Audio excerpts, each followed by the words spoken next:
What is going on, everyone? Welcome back to the channel. These are exciting times.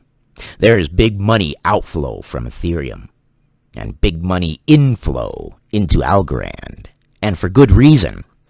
Ethereum's position wasn't well deserved. It all started with an unfair advantage in the Hinman Ethereum free pass speech. But good projects will always overcome bad projects in the long run, because a bad project can't maintain, while a good project maintains. And people are not dumb. Investors are not idiots. They can see a good project and they can see a bad project. It's just sometimes it takes time. So we're going to read this from newsbtc.com. As the crypto market has taken a turn for the worse, institutional investors are phasing out their investments in Ethereum. The digital asset has been the victim of multiple outflows that have tanked its total assets under management, and this trend has continued this week. Instead of moving to a larger competitor such as Bitcoin, institutional investors are now moving to the networks that are in direct competition with Ethereum. And why wouldn't they? Algorand is better. It's faster, it's cheaper, it's more secure, it's scalable, it has a future, it's got partnerships coming out of the woodwork. Big money leaves Ethereum to Algorand. Algorand is one of the leading competitors of Ethereum, which has been making waves in the decentralized finance space. Due to this, more institutional investors have been choosing to pitch their tent with the smart contract platform Algorand. What this has led to is the movement of institutional investors out of Ethereum and into competitors like Algorand. And why wouldn't you? You get into a project because you hear someone from the government saying that it is not a security. And it gives you a green light and you invest in it and you put all your money into it. But as time goes on, your eyes open up and you realize that it is not the answer. Those gas fees are not the way. There are much, much better ways. And that is the entire reason why you see things like this. Algorand funds see record-breaking weekly inflows. Yes, and when I say record-breaking, I mean record-breaking. According to digital asset management firm CoinShares, Algorand-based institutional investment products had a record-breaking $20 million in inflows in the preceding week.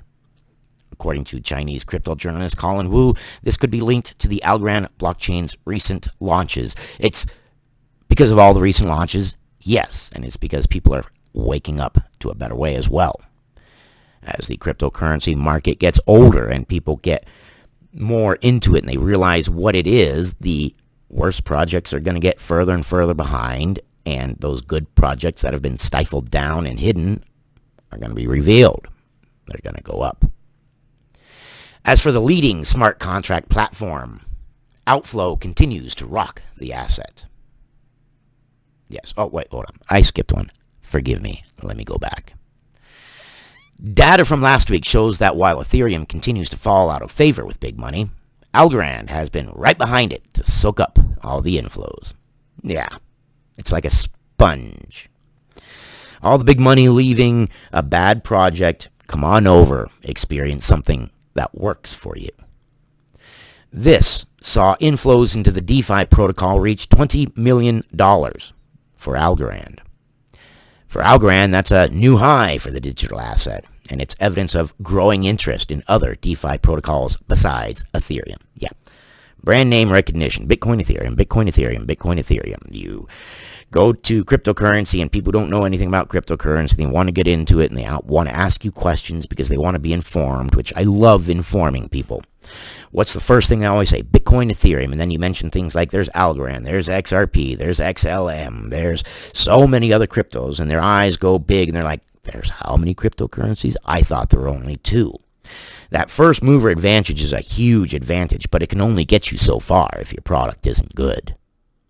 If you have a good product, you may not have first mover advantage, but if you sit and you wait and you focus on your product and you have faith in it over time, you'll overcome those that just have brand name recognition with no good product. As for the leading smart contract platform, they're talking about Ethereum here. As for the leading smart contract platform, Ethereum, outflows continue to rock the asset.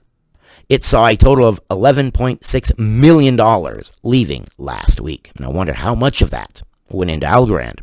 Probably a good chunk of it. This has brought its year-to-date outflows to a staggering $250 million. Wow. Compared to other altcoins, Ethereum has had the worst luck among institutional investors. Yeah, look at the gas fees. Look at those gas fees. Go to your local store, go to your 7-Eleven, buy your drink, buy your chips, your soda, your whatever. And your $2.50 product is going to cost you $20.30. Are you going to use that product? No, you're not, because you're going to go broke. These other altcoins, which happen to be DeFi protocols, also recorded inflows for the year. Solana and Tron managed 1.8 million and 0.4 million in inflows, respectively, indicating that big money remains bullish on these altcoins. Yeah. And Algorand is leading the way because, in my opinion, not professional advice, Algorand is, if not the best cryptocurrency, at least in the top 3. No way it's not in the top 3. And someday, I have faith that it will be there. For other coins in the market, last week proved to be not so terrible. For example, inflows into Bitcoin were 69 million. Nice. It may not be as high as other weeks of inflows. No. But it speaks volumes about how institutional investors are viewing the market, even through the present downtrend. Yes. Wow. I am just struggling on the end of this one. One thing to note, though, is that BTC's AUM, assets under management, has declined to the lowest point since July of 2021. It's not a direct result of institutional investors not putting money in Bitcoin, but rather it's due to the decline in the value of the digital asset over the last couple weeks, because Bitcoin leads the market. Which is why when Duquan said he was going to buy Bitcoin to shore up Terra Luna, it made no sense to me. Bitcoin's leading. I digress. That's a whole different video. I'm going to leave the description of this article. I'm going to leave the link to the description in this article below. I appreciate your time, especially with me fumbling through this at the end. That means a lot to me. I struggle sometimes. I appreciate your patience. You guys are amazing. I will see you guys on the next one. Just remember, invest smartly. Number one rule that I can never stress enough is what I meant to say. Never invest more than you can comfortably lose. I want to see you rich. I want to see you happy. And I want to see you struggling.